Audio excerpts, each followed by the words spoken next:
দর্শক সবাইকে স্বাগত জানাচ্ছি আমাদের নিয়মিত আয়োজন নিউজ গ্যালারিতে। দর্শক, প্রতিদিনই আমরা নানা ধরনের সংবাদের বিশ্লেষণ এবং স্পেশাল রিপোর্টগুলো অন্যান্য হাউসগুলো কিভাবে তৈরি করছে সেগুলো খুঁটিনাটি দেখার চেষ্টা করি। ইতিমধ্যে আপনারা আমাকে যারা দেখছেন টেলিভিশনে, আপনারা ব্রেকিংয়েও দেখছেন যে 4 ফেব্রুয়ারির মধ্যে স্কুল কলেজ বা শিক্ষা প্রতিষ্ঠান যেগুলো রয়েছে সেগুলোতে আসলে একটা প্রাক প্রস্তুতি নিতে সরকার বলেছে এবং একটি গাইডলাইনের বিষয়ে বলা হয়েছে। সেই খবরটি ব্রেকিংয়ে চলছে।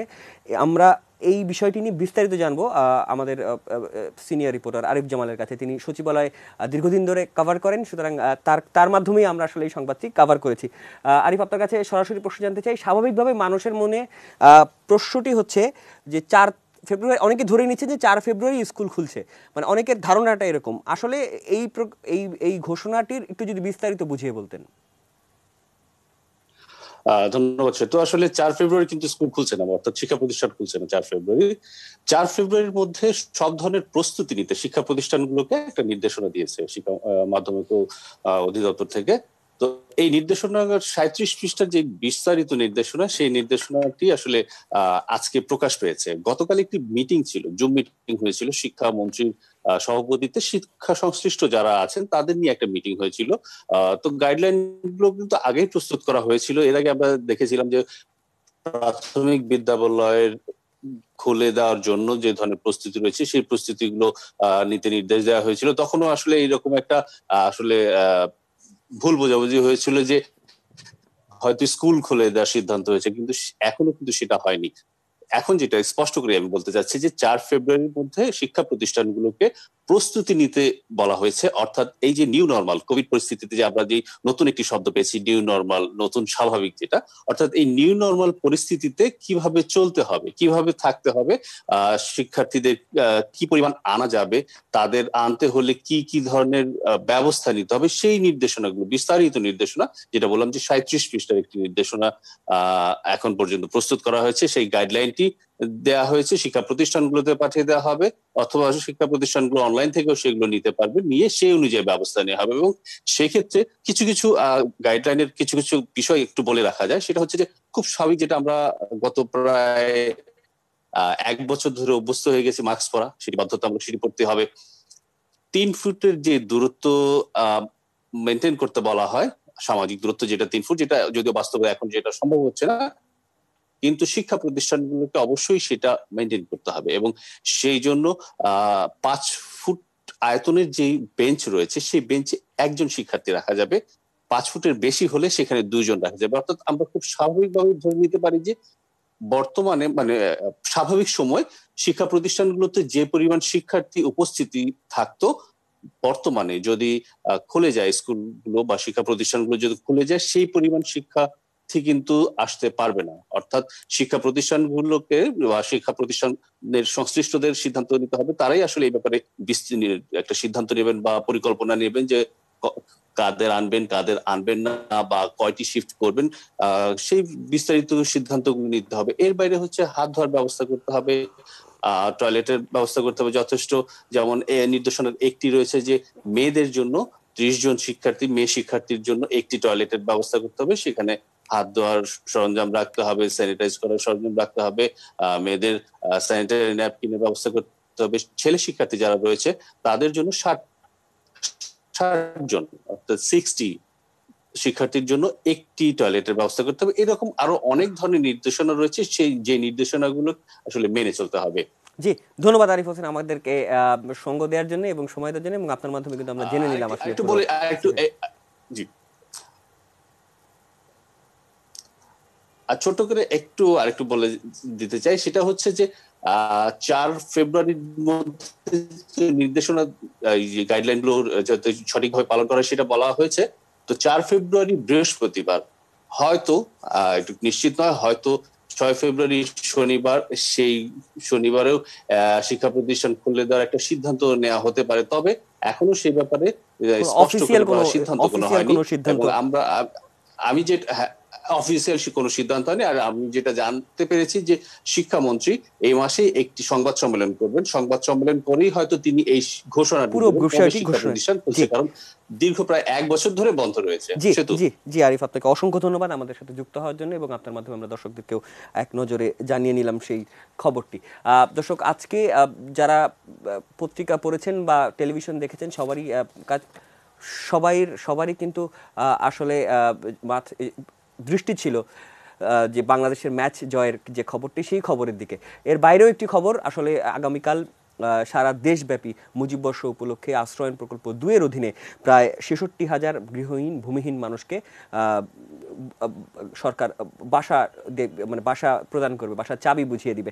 এরকম প্রকল্প নিয়ে আজকে আমাদের সাথে কথা বলার জন্য, মানে বাংলাদেশের যে কটি জায়গায় এরকম প্রকল্প কালকে নতুন করে প্লট দেওয়া হবে, বাসা দেওয়া হবে, সেগুলো নিয়ে আমরা আসলে বিস্তারিত জানার চেষ্টা করবো। আমাদের সাথে আজকে 5 জন যোগ দিয়েছেন। আমাদের কাছে যে খবর রয়েছে সে খবর বলছে কাল রংপুর, চিটাগং, কুষ্টিয়া, ভোলা, কিশোরগঞ্জ, বগুড়া, সিলেট, ঠাকুরগাঁ, কক্সবাজার, এই 9টি জেলার অনেকগুলো উপজেলাতে আসলে এই আবাসন প্রকল্পের মাধ্যমে আশ্রয়ণ প্রকল্পের গরিবদের হাতে আসলে বাসা তুলে দেওয়া হবে। আমাদের সাথে 5 জন সহকর্মী রয়েছেন, আমার 4 জন সহকর্মী রয়েছেন, তাদের সবাইকে নিউজ গ্যালারিতে স্বাগত জানাচ্ছি। আমার সাথে যুক্ত হয়েছেন মফিদুল তপু, তিনি যুক্ত হয়েছেন চট্টগ্রাম থেকে, রয়েছেন বগুড়া প্রতিনিধি চপল সাহা, আমাদের কুষ্টিয়া প্রতিনিধি শরীফুল ইসলাম রয়েছেন, এবং রাশেদ রুবেল রয়েছেন আমাদের ভোলা প্রতিনিধি।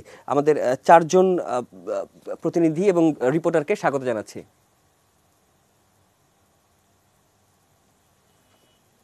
আমি শুরুতে মফিদুল তপুর কাছে যেতে চাই। আপনি যেই স্পটটিতে রয়েছেন, চট্টগ্রামে রয়েছেন, চট্টগ্রামে প্রায় 15টি উপজেলায় 9,400 মানুষকে আসলে, ভূমিহীন মানুষকে আসলে নতুন করে বাসা দেওয়া হবে, এবং সেই সাথে সাথে যাদের গৃহহীন রয়েছেন সেমন 7,500 মানুষকে গৃহ দেওয়া হবে। যদি একটু মানুষের আগ্রহ বা মানুষ যারা এগুলো পাচ্ছেন তাদের অনুভূতি যদি একটু আমাদেরকে বলতেন। ধন্যবাদ সেতু। প্রথমে জানিয়ে রাখি, আপনি যে টার্মটা ব্যবহার করেছেন ভূমিহীন এবং গৃহহীন, এর অর্থটা হচ্ছে যাদের ভূমি নেই, আসলে নিজেদের বসবাস করার মতো বা ঘর তোলার মতো যাদের কোনো ভূমি নেই, তাদেরকে গৃহ তৈরি করে দেওয়া হচ্ছে, গৃহ তৈরি করে দেওয়া হয়েছে, সেগুলোর চাবি হস্তান্তর করা হবে আগামীকাল। এবং যাদের মাথা গোজার মতো এক টুকরো জমি রয়েছে কিন্তু ঘর তোলার মতো সামর্থ্য নেই, সেই সব গৃহহীন মানুষদেরকে তাদের ওই নিজেদের যে জমি, তাদের নামে যে জমি রয়েছে সেই জমিতে ঘর তুলে দেওয়া হয়েছে, এবং সেই ঘরের চাবিগুলোই আগামীকাল হস্তান্তর করা হবে। চট্টগ্রামের আপনি যেমনটা বললেন যে 15টি উপজেলায় এই কাজটি হচ্ছে। এর মধ্যে সবচেয়ে বেশি সংখ্যক বা মেজরিটি সংখ্যক গৃহহীন বা ভূমিহীনদের গৃহায়নের ব্যবস্থা করা হয়েছে। এটি হলো ফটিকছড়ি উপজেলা, চট্টগ্রামের পাহাড় বেষ্টিত একটি উপজেলা, এটা আপনারা জানেন, এবং এখানে অতি দরিদ্র মানুষ জনের সংখ্যা অনেক বেশি তুলনামূলকভাবে অন্যান্য উপজেলার তুলনায়, এবং সেই এলাকাতেই সবচেয়ে বেশি সংখ্যক গৃহহীন এবং ভূমিহীন মানুষ আশ্রয়ণ প্রকল্পের সুবিধা পাচ্ছেন।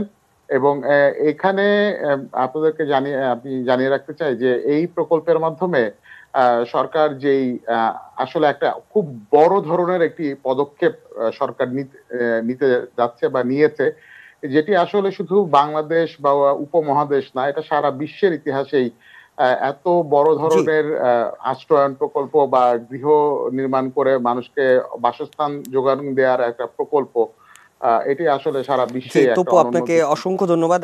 এখন পর্যন্ত দুনিয়ার সবচেয়ে বড় জলবায়ু পুনর্বাসন কেন্দ্র বাংলাদেশে কক্সবাজারের খুরুশকুলে।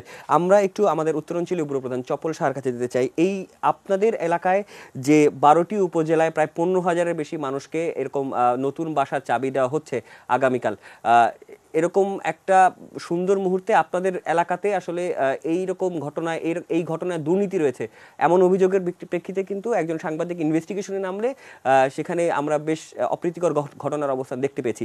সেই দুর্নীতির অভিযোগের আসলে কতদূর গেল, এবং সার্বিকভাবে আর কোনো নতুন করে কোনো দুর্নীতির অভিযোগ এলো কিনা এই কর্মসূচিতে?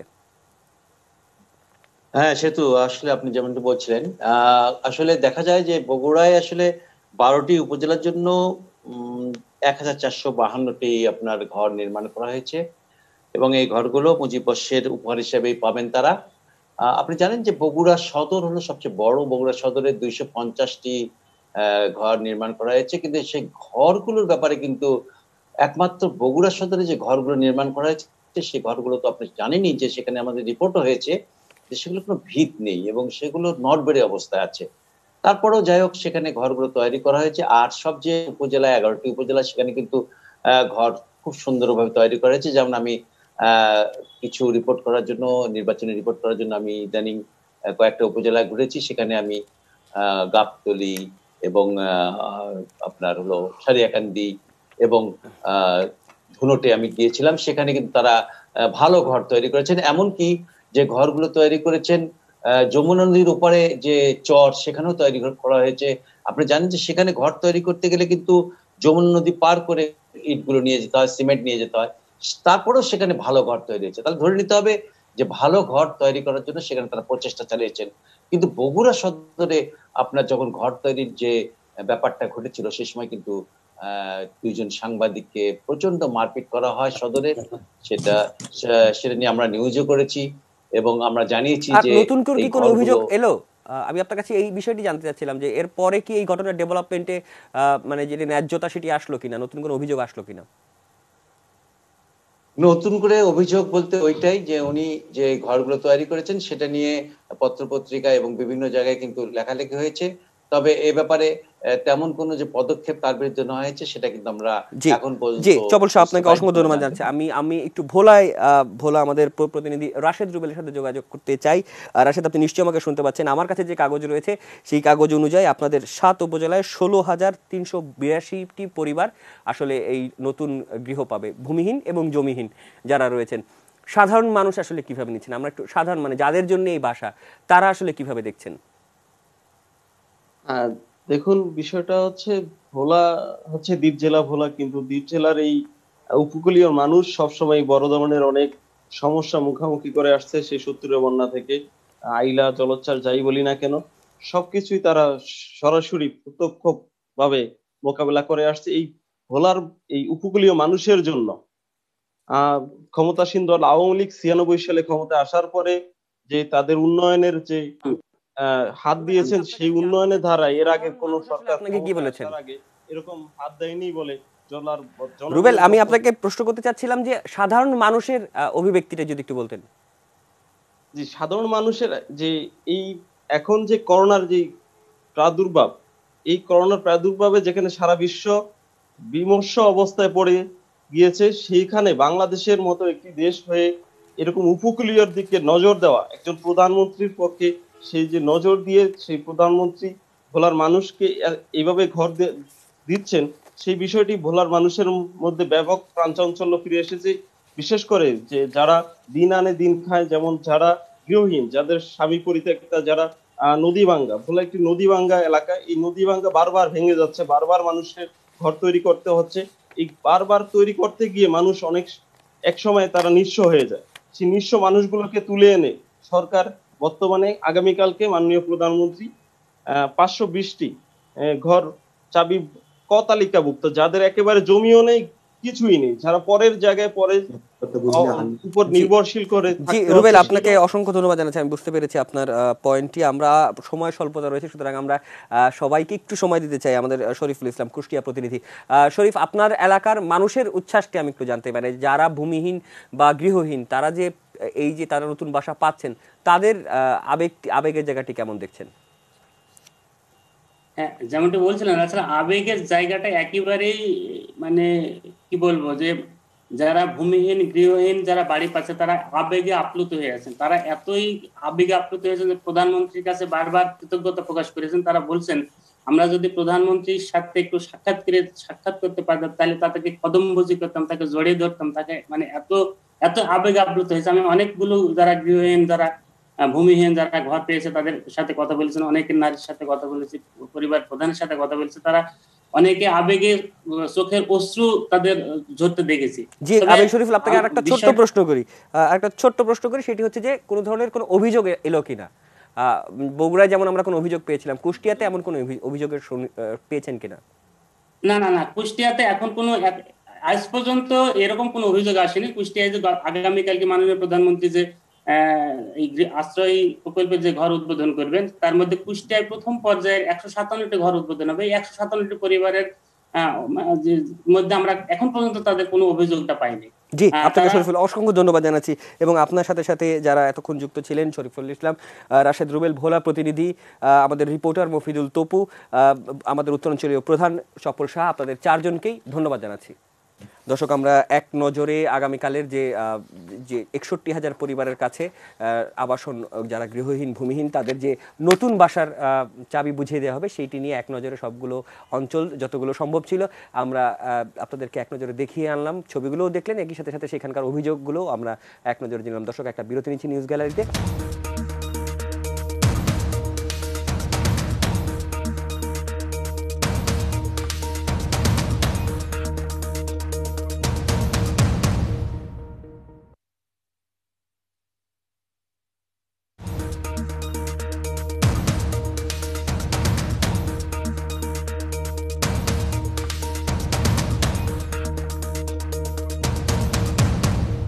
বিরতির পর আবারও স্বাগত জানাচ্ছি নিউজ গ্যালারিতে। দর্শক, আজকে সারাদিনই আমাদের যে খবরটি আমরা সবসময় শুনেছি, আলোচিত করেছে আমাদেরকে, যে অনেকদিন পর দেশে ক্রিকেট ফিরেছে, খেলা ফিরেছে, এবং সেই ক্রিকেটে বাংলাদেশের দল টাইগাররা আসলে সিরিজ ইতিমধ্যেই জয় করে ফেলেছে, এবং প্রত্যাশিত ছিল সেটি ওয়েস্ট ইন্ডিজ টিমের অনেকগুলো নতুন মুখ, সে কারণেই হয়তোবা প্রত্যাশার চাপ আমাদের পক্ষ থেকে বেশি ছিল, এবং টাইগাররা কিন্তু সেই প্রত্যুত্তর দিয়েছে। একটা দাপুটের জয় দেখলাম আমরা, সিরিজেও দাপুটে জয়। এই নিয়ে আমাদের সাথে কথা বলবেন আজকে ক্রীড়া সাংবাদিক মনির হোসেন খান। মনির, আপনাকে স্বাগত জানাচ্ছি আমাদের অনুষ্ঠানে।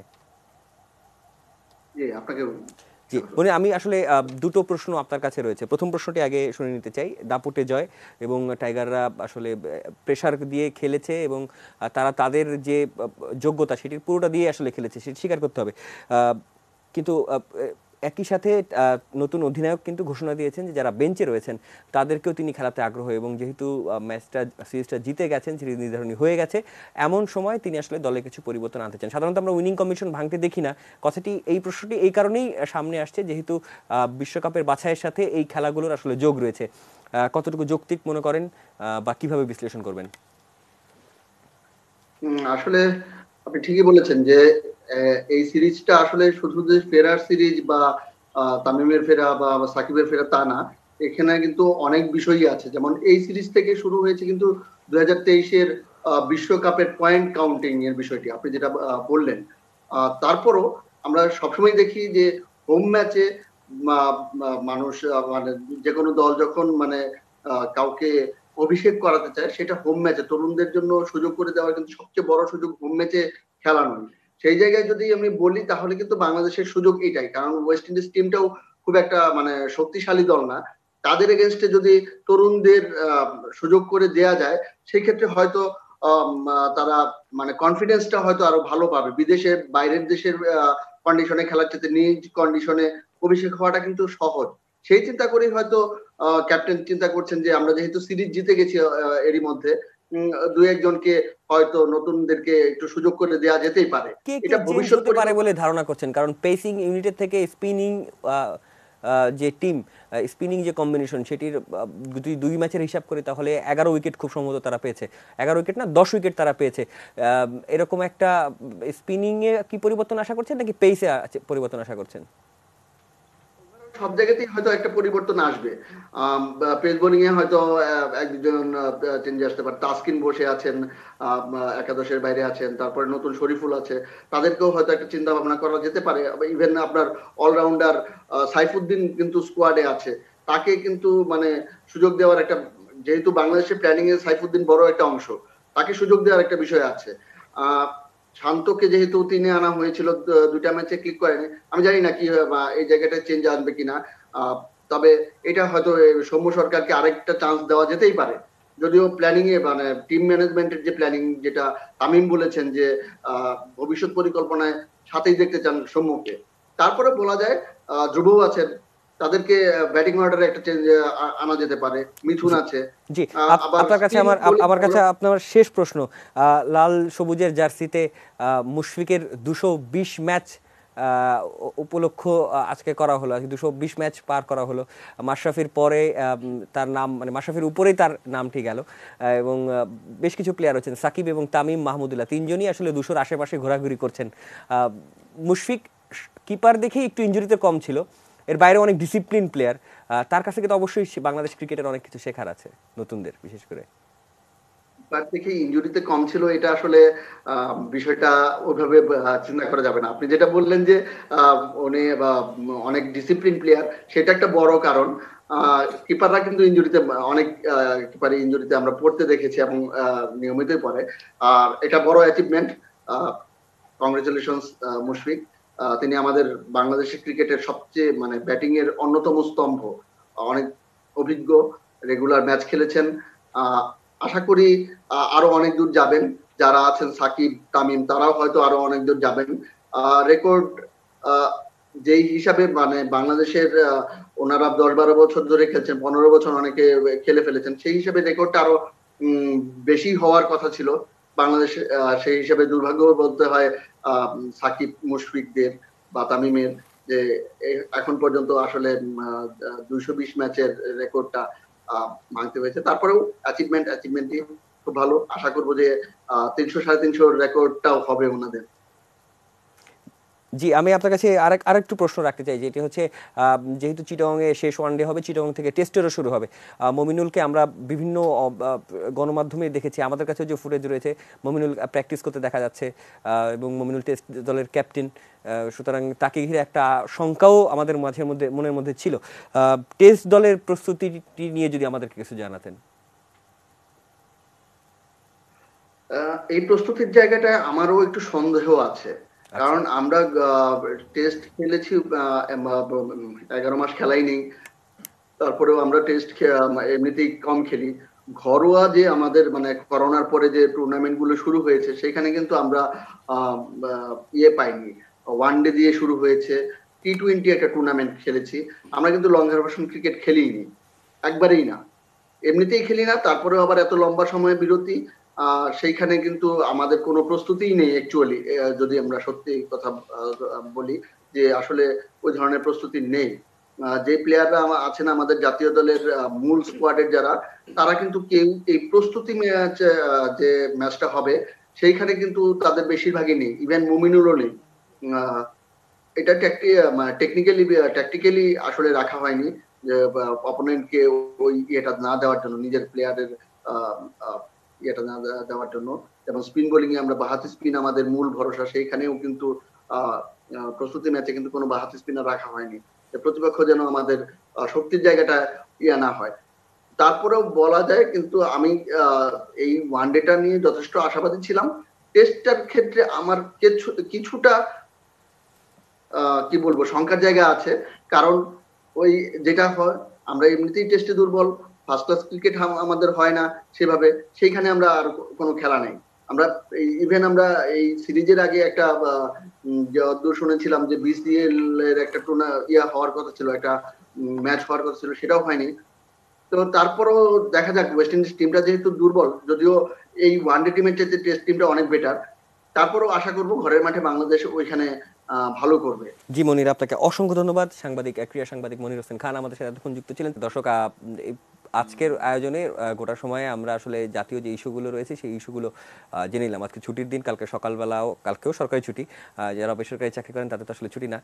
যারা বসে এখন টিভি দেখছেন এত রাতে, তাদের স্বাভাবিকভাবেই একটু মন ভালো করে দেওয়ার চেষ্টা আমাদের আজকে প্রতিদিনের মতো থাকছে। আজকে আমাদের সাথে দুজন অতিথি রয়েছেন আমার সেটে, দুজনকেই আমি স্বাগত জানাচ্ছি নিউজ গ্যালারিতে। আমার হাতের একদম বাঁ পাশে রয়েছেন মৃন্ময়, গিটার হাতে এবং ভোকাল গান করবেন আমাদের সাথে। কাহন এই মুহূর্তে খুব তরুণ প্রজন্মের কাছে খুব পছন্দের, কাহন নিয়ে শাকিল আমাদের সাথে বসে আছে। দুজনকেই স্বাগত জানাচ্ছি আমাদের অনুষ্ঠানে। আপনাদেরকেও ধন্যবাদ। মৃন্ময়, যেহেতু সবাই ইনস্ট্রুমেন্ট দেখছে এবং গানের একটা আওয়াজ, মানে একটা আয়োজন দেখে ফেলছে, আমরা গল্প করার আগে একটা গান শুনে নিই। আমরা অনেকগুলো সিরিয়াস বিষয় নিয়ে আলাপ করে নিলাম, তো একটা গান শুনে আগে আমরা পরিবেশটা একটু হালকা করি, তারপর আমরা গল্প করি। উইনিং এর একটা গান দিয়ে শুরু করতে যাচ্ছি।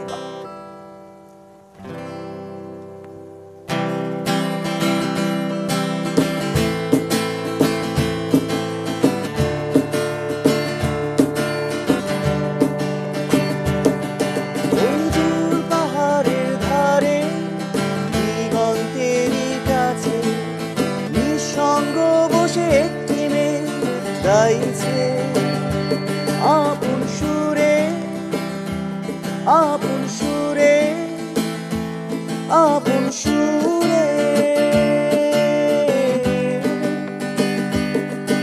ওই দূর পাহাড়ের ধারে দিগন্তেরই কাছে নিঃসঙ্গ বসে একটি মেয়ে গাইছে আপন সুরে, আপন সুরে, আপন সুরে।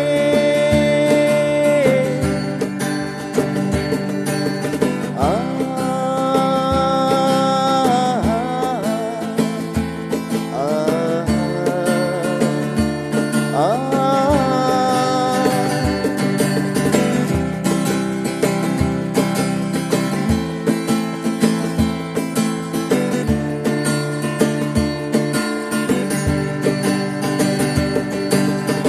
আমি সেই সুরের টানে ছুটে চলেছি তার পানে,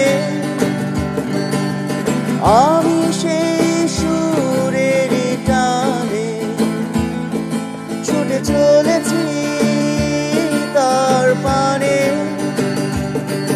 তার বেদনার সঙ্গী হতে সেই সুর যেন শুধু ডাকে, শুধু ডাকে, শুধু ডাকে। ওই দূর পাহাড়ের ধারে দিগন্তেরই কাছে নিঃসঙ্গ বসে একটি মেয়ে গাইছে আপন সুরে, আপন সুরে, আপন সুরে।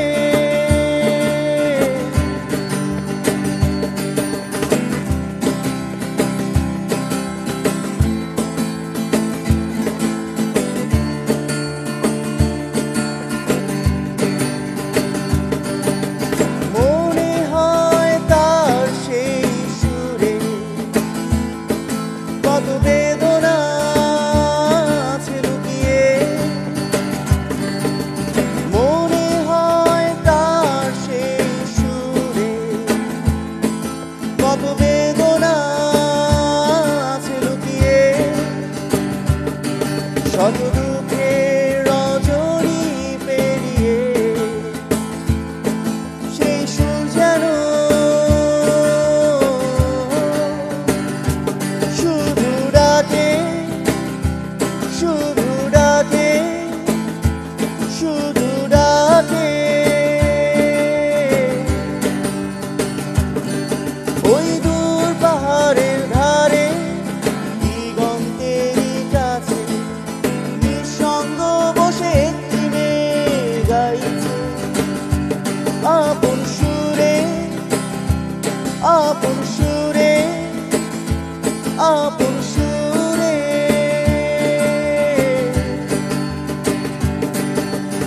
আ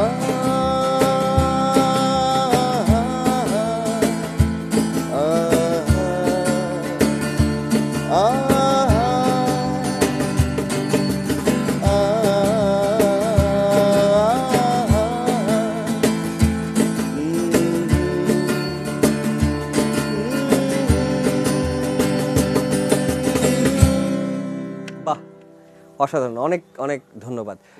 মিনমা, একটু গল্প করি আপনাদের দুজনের সাথে। গান তো ভালোবাসেন, এই জন্যই সবাই গান। অবশ্যই। এটা খুবই ক্লিশে প্রশ্ন হয়ে যায় যে কেমনে গান শুরু করলেন।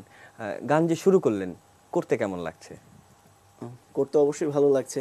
পারিপার্শ্বিক অনেক পজিটিভ নেগেটিভ অনেক ব্যাপারই আসে মিউজিক্যাল ক্ষেত্রে, বাংলাদেশের সিনারিওতে অ্যাকচুয়ালি।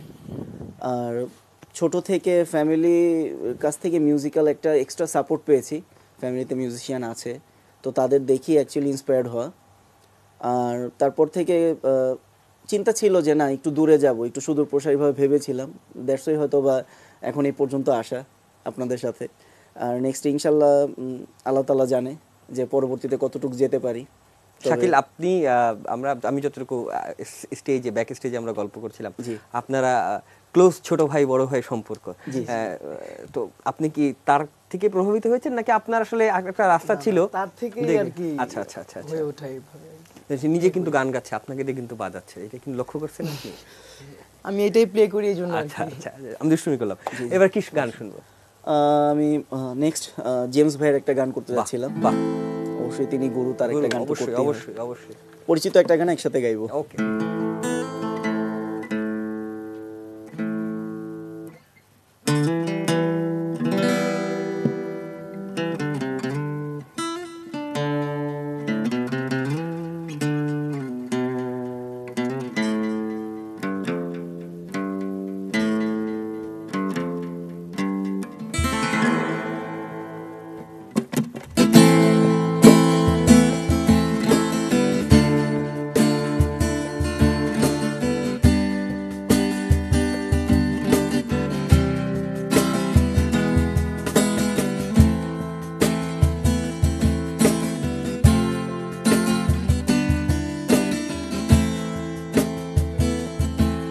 কবিতা,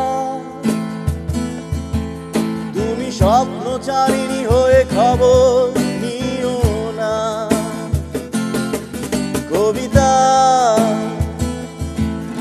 এই নিশাচর আমায় ভেবো না সুখের মোহনা।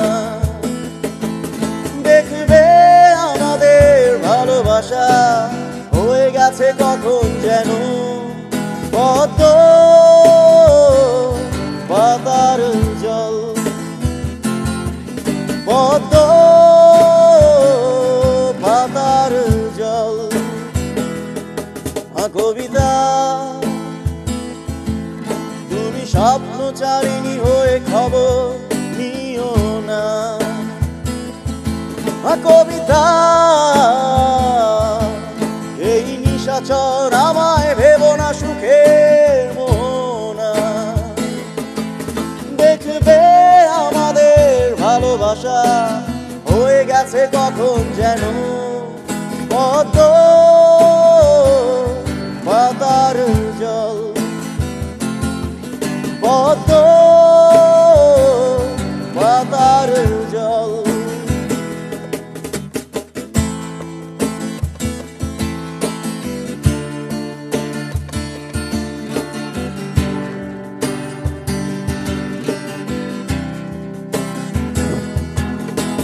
বেদনা সিক্ত অশান্ত এই মন খুঁজে ফিরে মেটায় প্রয়োজন। যত দূর জানে এ ব্যাকুল হৃদয়, নীল বিষের পেয়ালা মনের বাঁধন। বেদনা সিক্ত অশান্ত এই মন খুঁজে ফিরে মেটায় প্রয়োজন। যত দূর জানে ব্যাকুল হৃদয়, নীল বিষের পেয়ালা মনের বাঁধন। দেখবে আমাদের ভালোবাসা হয়ে গেছে কখন যেন পদ্ম পাতার জল, পদ্ম পাতার জল। কবিতা, তুমি স্বপ্নচারিণী হয়ে খবর নিও না। কবিতা, এই নিশাচর আমায় ভেবো না সুখের মোহনা।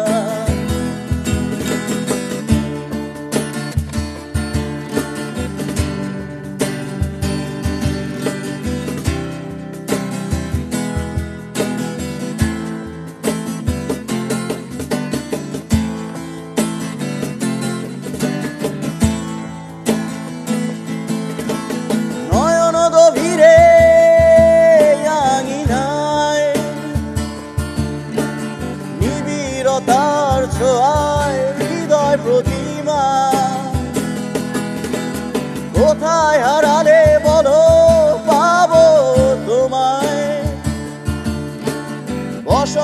মাতাল আমি এক অপূর্ণতায়, নয়ন গভীরে আঙিনায়, নিবিড়তার ছোঁয়ায় হৃদয় প্রতিমায়, কোথায় হারালে বলো পাবো তোমায়, বসন্তে মাতাল আমি এক অপূর্ণতায়, দেখবে আমাদের ভালোবাসা হয়ে গেছে কখন যেন পদ্ম পাতার জল, পদ্ম পাতার জল। কবিতা তুমি স্বপ্নচারিণী হয়ে খবর নিও না, কবিতা এই নিশাচর আমায় ভেবো না সুখের মোহনা, দেখবে আমাদের ভালোবাসা হয়ে গেছে কখন যেন পদ্ম পাতার জল, পদ্ম পাতার জল। Thank you. অসাধারণ। যারা কলা কৌশলী রয়েছেন তাদের কথা তো আমি সবসময় শুনতে পারি টপ ব্যাকে, তারা কিন্তু খুব উপভোগ করছেন। আর ফেসবুকে লাইভ আমি দেখছিলাম, বারবারই মোবাইলের দিকে তাকাচ্ছিলাম যে, এবং কোনো দর্শক, আমরা আসলে দর্শকদের জন্য উন্মুক্ত রেখেছি যাতে দর্শকরা আসলে কোনো একটা গান যদি শুনতে চায়, কারো পক্ষে আসলে সব গান তো শোনানো সম্ভব না, কিন্তু যদি দর্শকদের কোনো চয়েস থাকে, এত রাতে যারা আমাদেরকে দেখছেন। একটু অন্য প্রসঙ্গে কথা বলি। আজকে অনেকেই ফেসবুকে স্ট্যাটাস দিচ্ছেন যে আসলে ভ্যাকসিন বাংলাদেশে চলে আসছে, এবং এই ভ্যাকসিনটা অনেকেই বলতেছেন যে যারা আসলে যাদের বেশি দরকার, যারা ডাক্তার রয়েছেন তারা নেক, একটা ফ্রন্টে আছে, যারা ফ্রন্টলাইন ফাইটার রয়েছেন। আপনারা করোনার কারণে দীর্ঘদিন এক ধরনের শিল্প সংস্কৃতি সবকিছু একটা চেপে যাচ্ছিল, একটা নিউ নর্মালে আসছে, স্কুল কলেজ খোলার সিদ্ধান্ত আসতেছে, এখনো খুলে একটা পরিকল্পনার দিকে সবাই আগাচ্ছে। আপনি নতুন করে ব্যক্তিগতভাবে এই সময়টাতে কি প্ল্যান করছেন? অ্যাকচুয়ালি সবারই তো নতুন করে শুরু করা লাগবে এখন। এক্স্যাক্টলি, আমাদের যে প্রোগ্রামগুলো ছিল, প্রত্যেকটা ব্যান্ড, প্রত্যেকটা মিউজিশিয়ান যারা আছে, কেউ কমার্শিয়াল মিউজিশিয়ানস আছে, কেউ শৌখিনতায় করছে, কেউ ব্যান্ড নিয়ে একসাথে করছে। অ্যাকচুয়ালি সবাই আমরা একটা বদ্ধ অবস্থায় ছিলাম। আমাদের কিন্তু শৈল্পিকতাটা বা আমাদের মেন্টালি কিন্তু আমরা টোটালি খুব একটু আবদ্ধ অবস্থায় ছিলাম, যে এতদিন কিন্তু আমাদের নিজেদেরকে স্প্রেড আউট করতে পারিনি। আমরা শোজ নিয়ে যেমন ব্যস্ত থাকতাম, ইভেন শুধু মিউজিশিয়ান না, অল ওভার দ্য ওয়ার্ল্ড প্রত্যেকটা মানুষই তার নিজস্ব জায়গা থেকে, নিজস্ব কর্ম থেকেই কিন্তু তারা খুব একটা ভালো একটা পজিশনে ছিল না। এখন যেহেতু আল্লাহর রহমতে আস্তে আস্তে সব ঠিক হচ্ছে, সবাই সবার জায়গা থেকে চেষ্টা করছে যে কীভাবে তাদের কাজগুলো গুছিয়ে নেওয়া যায়। রিসেন্টলি কনসার্ট শুরু হচ্ছে, বিভিন্ন জায়গায় হচ্ছে, আন্ডারগ্রাউন্ড শোজ হচ্ছে, ওপেন এয়ার হচ্ছে। অ্যাজ এ মিউজিশিয়ান পার্সোনালি আমিও চিন্তা করছি যে আমাদের ছোট ভাইকে নিয়ে, বা আমাদের যারা সিনিয়র্স আছে, আমরা যারা শো করেছি এক সময়, বা আবার কীভাবে কি শুরু করা যায়, কি প্ল্যান করা যায়। অনেক ব্যান্ড আছে তারা শুধু মিউজিক করেই চলছে, তাদের খোরাকটা মিউজিকই, ভালোবাসা বলেন, ফিনান্সিয়াল বলেন, হোয়াট এভার দ্যাট ইজ। সেই জায়গাগুলো থেকে তাদেরকে কতটুকু হেল্প করা যায় চেষ্টা করবো, সেই মানুষগুলোকে দেখার। অবশ্যই মিউজিশিয়ানের বাইরে যে অসহায় মানুষগুলো আছে তাদের জন্য কিছু করার চেষ্টা করব। সবারই আসলে সবার আশেপাশে একটা কথাই তো আছে যে মানে বেদনা আসলে নৈকট্যের উপর ডিপেন্ড করে। এক্স্যাক্টলি, আপনার কাছের কষ্টটাই আপনি আসলে বুঝতে পারবেন। দেখা গেল ওই ধরনের মানুষগুলোর জন্য আমরা শো করে চেষ্টা করছি, চ্যারিটি করে তাদের জন্য কি করা যায়। উইন্টার সিজন চলছে, করোনাকালীন অনেকের অনেক অবস্থা খারাপ হয়ে গিয়েছে, তো চেষ্টা করছি যে কিভাবে সবার সহযোগিতায় আগানো যায়। ওকে, এবার আমরা কি গান শুনবো? নেক্সট একটা ট্র্যাক করতে যাচ্ছি, মাইলসের একটা ট্র্যাক করতে যাচ্ছি। শোনা যাক, শোনা যাক। আচ্ছা,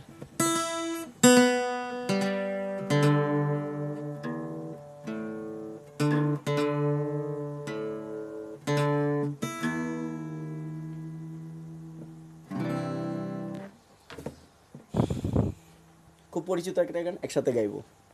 আমি কিন্তু গাচ্ছি, কিন্তু আপনার কণ্ঠ সুন্দর তো, এই জন্য আমারটা একটু শোনা যাচ্ছে না।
যেথায় সময় থেমে রয় তোমারই আশায়। নীলা তুমি কি জানো না আমার হৃদয়ের ঠিকানা, যেখানে দুটি মন এক হয়ে ছবির মতো জেগে রয়। নীলা তুমি কি চাও না হারাতে ওই নীলিমায়, যেখানে তোমার আমার প্রেম মিলে মিশে এক হয়। ফুলের মতো সৌরভে ভরিয়ে দিয়ে তোমায় আমি ভালোবেসে আরো কাছে পেতে চাই। দুরন্ত প্রেম ঝর্ণা ধারারি মতো ছুটে চলে অবিরত তোমার ঠিকানায়। ওই শুধু নীলিমায় মন হারিয়ে যেতে চাই, যেথায় সময় থেমে রয় তোমারই আশায়। নীলা তুমি কি জানো না আমার হৃদয়ের ঠিকানা, যেখানে দুটি মন এক হয়ে ছবির মতো জেগে রয়। নীলা তুমি কি চাও না আমার হৃদয়ের নীলিমায়, যেখানে তোমার আমার প্রেম মিলে মিশে এক হয়।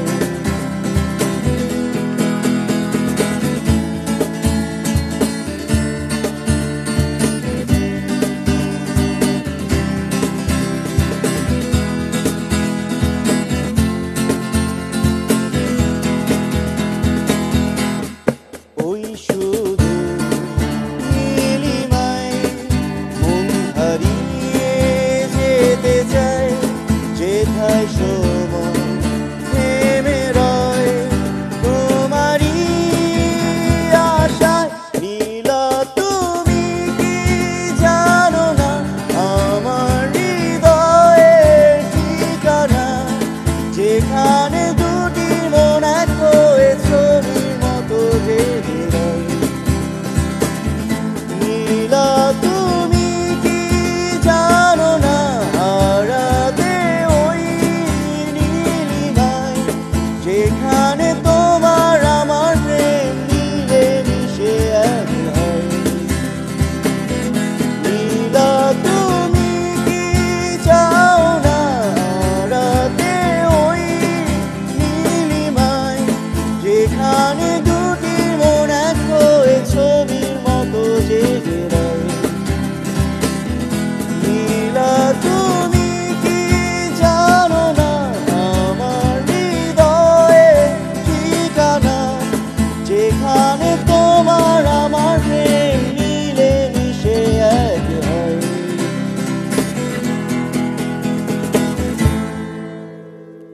Thank you Shakil. আপনাকে একটু কথা বলি। আমাদের সময় মানে আমরা আসলে গিটারের দিকে সবার একটা ক্রেজ ছিল, ইনস্ট্রুমেন্ট আসলে যে যার ভালো লাগার। কাহনের কেন আপনার ইন্টারেস্ট? কাউন্টটা হচ্ছে এটা গড গিফটের, আমি এটা কোথাও শিখি নাই, এটা আমি নিজেই মানে বাজাতে হ্যাঁ। আর মেইনলি আমি গিটার প্লে করি, আবার গানও করি। কিন্তু কাহনটা একটা মানে অভ্যাসের থেকে হয়ে গেছে। অভ্যাস থেকে হয়ে গেছে। বাহ, আসলে আমাদের তো অনুষ্ঠান আমরা চাই আরো লম্বা করতে, কারণ আমাদের গান শুনতে আমার তো ব্যক্তিগতভাবে খুবই সুন্দর লাগে। কিন্তু আসলে আমাদের আসলে বিদায় নিতে হবে, কারণ আমাদের সময়ের একটা বাধা ধরা নিয়ম রয়েছে। আমরা শেষ গান কি শুনবো? শেষ গান আমরা সঞ্জীব দাকে স্মরণ করে একটা গান করতে যাচ্ছি। 25 ডিসেম্বর তার জন্মদিন ছিল, 19 নভেম্বর মৃত্যুবার্ষিকী। সঞ্জীব দাকে প্রাণের প্রণাম জানাচ্ছি আমাদের পক্ষ থেকে। আমি দর্শকদের কাছ থেকে আগেই বিদায় নিয়েছি। আমরা এই গানটা শুনতে শুনতে দর্শক, সঞ্জীব দার এই গানটা শুনতে শুনতে আমি সাদাত হয়ে বিষয় তো আজকের মতো আপনাদের কাছ থেকে বিদায় নিব। কাল আবারও হাজির হবো নতুন কোনো ইস্যুতে, সেই সাথে সাথে নতুন কোনো এরকম গানের বন্ধুকে নিয়ে। আমি বিদায় নিচ্ছি, কিন্তু মিন্ময়ের গান কিন্তু চলছে। মিন্ময়, থ্যাংক ইউ।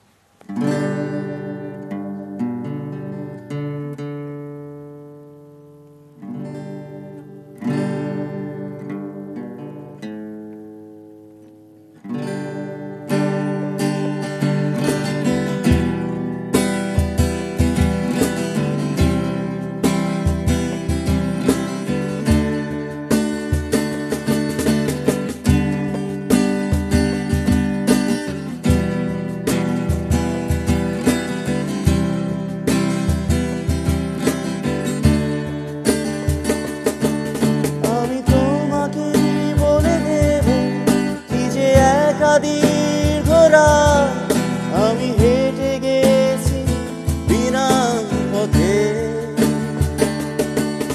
আমি তোমাকে বলে দেব সেই ভুলে ভরা গল্প, কণা নেড়ে গেছি ভুল দরজায়। ছুঁয়ে কান্নার রং, ছুঁয়ে জোছনার ছায়া, ছুঁয়ে কান্নার রং, ছুঁয়ে জোছনার ছায়া।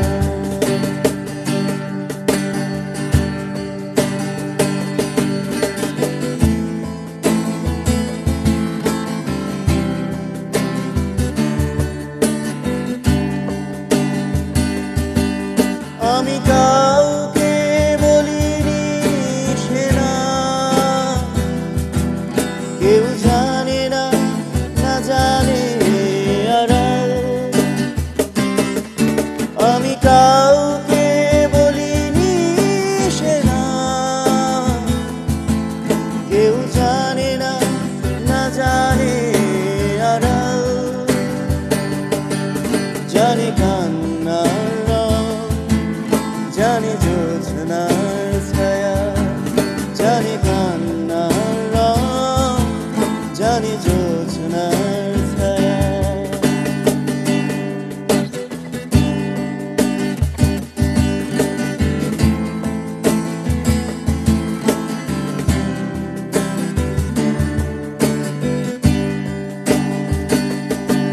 তবে এই হোক তীরে জাদু প্লাবন, দিন হোক লাবণ্য হৃদয়ে শ্রাবণ। তবে এই